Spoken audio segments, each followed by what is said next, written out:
এবার 2025 আইপিএলের মাঝে দুঃসংবাদ কেকেআরের শিবিরে, কারণ পরের ম্যাচ থেকে এবার কেকেআরের একাদশে সুযোগ হারাতে চলেছে এবার অ্যান্ড্রু রাসেল। তাই চলুন জেনে নিন কি হয়েছে রাসেলের। তাই সেটা জানার জন্য সম্পূর্ণ ভিডিওটা দেখার অনুরোধ রইল। চলুন শুরু করি।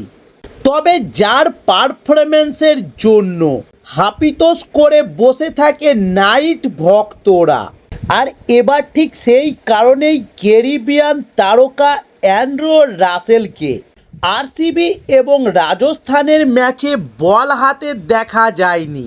আর এই ঘটনার পরই প্রশ্ন উঠতে শুরু করেছে যে কেন রাসেলকে বল করতে দেওয়া হলো না। তবে তার নৌপত্রে কি কোনো গোপন চোট? এবার উত্তর দিয়েছেন খোদ অধিনায়ক অজিঙ্কে রাহানে। বুধবার গুয়াহাটির ময়দানে রাজস্থান রয়্যালসকে লাল চোখ দেখিয়েছে নাইট রাইডার্সের বোলাররা। প্রথমবারের জন্য একাদশে আসা অলরাউন্ডার মঈন আলী থেকে শুরু করে বরুণ চক্রবর্তী ও স্পেন্সার জনসন এবং ভৈরব আরোগ্য ও হর্ষিত রানা সকলেই উইকেট তুলে খাতায় সংখ্যা যোগ করেছে। তবে এদিন স্পেন্সার জনসন একটি উইকেট তুললেও বাকিরা বল হাতে জোড়া সাফল্য পেয়েছে। তবে সবচেয়ে আশ্চর্যের বিষয় হলো গোটা ম্যাচে এক ওভারও বল করতে দেখা যায়নি রাসেলকে। তবে বলে রাখি, আরসিবির বিপক্ষে লিগের উদ্বোধনী ম্যাচেও বল হাতে দেখা মেলেনি রাসেলের।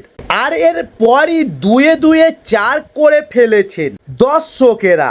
নাইট ভক্তদের একটা বড় অংশ মনে করছে সম্ভবত কোনো গোপন চোটের কারণে রাসেলকে বল করতে দিচ্ছে না নাইট ম্যানেজমেন্ট। ব্যাপারটা কি সত্যিই তেমন?